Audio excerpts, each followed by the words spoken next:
malum son hafta içerisinde gündeme bir haber düştü. Bu habere göre Van havaalanı kapatılacak. Yani 1 Mayıs'tan 15 Ağustos'a kadar kısmen 15 Ağustos 15 Kasım aralığında ise tam kapanma meydana geleceği söylendi.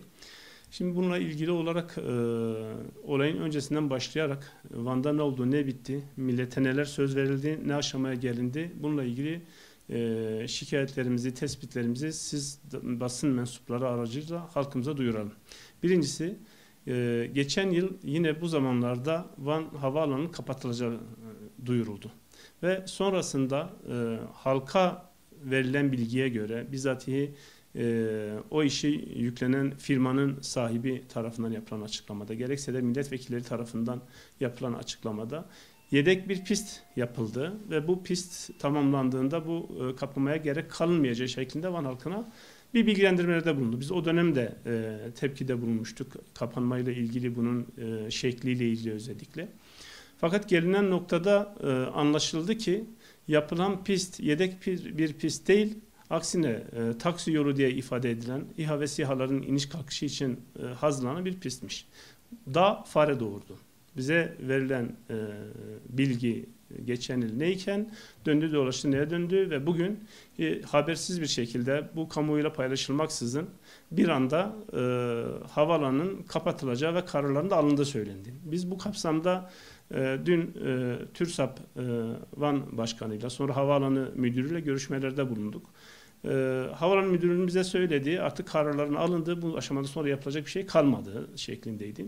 O halde biz de buradan sormak istiyoruz. Hem Van'ın bürokratlarına hem Van milletvekillerine, gerek AK Parti milletvekillerine gerek Demli milletvekillerine, siz bugüne kadar neredeydiniz? Van'ın sorunlarını neden takip etmiyorsunuz? Bu karar alma sürecinde siz bu kararların neresinde yer aldınız? Bilginiz var mıydı, yok muydu? Neden Van'a sahip çıkılmıyor? Bu soruların acilen Van halkıyla cevabının paylaşılması gerekmektedir. Çünkü Van il olarak, havaalanı olarak bölgeye hitap eden bir ildir. Aynı zamanda yurt dışından gelenler de oluyor. Giriş çıkışlarla beraber yaklaşık 2 milyon insanın kullandığı bir havaalanıdır. Bu kadar basit bir şekilde ben karar aldım 3 ay kapatıyorum demek olmaz. Bu en başta Van halkına yapılan bir saygısızlıktır. Bunun ilgililer tarafından tartışılması lazım. Farklı alternatif yolların neler olduğu halkla paylaşılması gerekir. Yani kapanma dönemi ilin en yoğun uçuşların olduğu bir ay olduğu, bir mevsim olduğu değerlendirildiğinde bunun sebebinin halkı ikna edecek bir şekilde ortaya konulması lazım. Yani bu kışın yapılabilir miydi mesela? Yani kışın çok daha düşük yoğunluklu uçuşlar seyrediyor. Yani yapılması, biz görüştüğümüzde gerek havaalanıyla gerekse de diğer birimlerle bu tamiratın yapılması elzem. Yani bizim buna bir şey dediğimiz yok. Evet, en son 2004 yılında bu tamirat yapılmış. Herhangi bir kazaya mahal verilmemesi adına elbette ki oranın elden geçirilmesi lazım, tamir edilmesi lazım. Buna bizim bir şey dediğimiz yok. Bunu özellikle şerh düşelim ama bunun şekliyle ilgili bizim itirazlarımız. Yapılma zamanıyla ilgili olarak itirazlarımız var. Birçok memlekette kapanmak olmaksızın havaalanlarının pistlerinin elden geçirildiği örnekler mevcuttur. Bunlar yapılabilir miydi?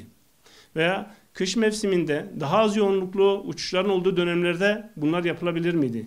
Teknolojik gelişmeler, betonun dökülme kalitesi, asfaltın dökülme kalitesi ile ilgili meydana gelen gelişmeler, benzer ülkelerdeki kış şartlarını, yoğun kış şartlarını yaşayan ülkelerde yapılan havaalanları değerlendirildiğinde farklı alternatiflerin ortaya konulabileceği muhakkaktır. Dolayısıyla burada biz alınan kararın milletin düşünceleri alınmaksızın, milletin menfaati düşünülmeksizin alınan bir karar olduğunu düşünüyoruz ve bu kararın tekrardan gözden geçirilmesini istiyoruz.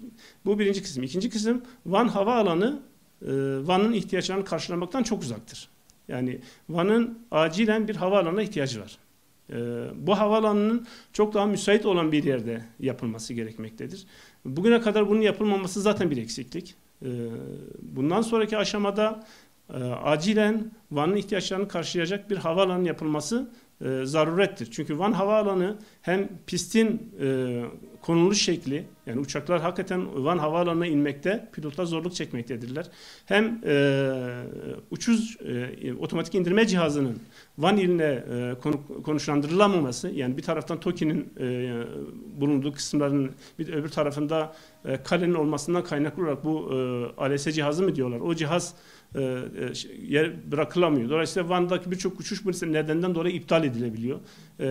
Otomatik iniş sistemi olmadığı için. Haliyle Van'ın yeni bir havaalanına zaten ihtiyacı var. Ama bu yapılmayacaksa bile bizim Van Havaalanı içerisinde, mevcut hali içerisinde muhakkak bir şekilde bir pistin şimdiye kadar yapılmış olması gerekirdi. Biz bu son bir yıl içerisinde bu pistin bittiğini ve yakın bir zamanda açılacağını bekliyorken aslında böyle olmadığını öğrendik. Dolayısıyla biz bu konudaki şikayetlerimizi halkımıza bildiriyoruz.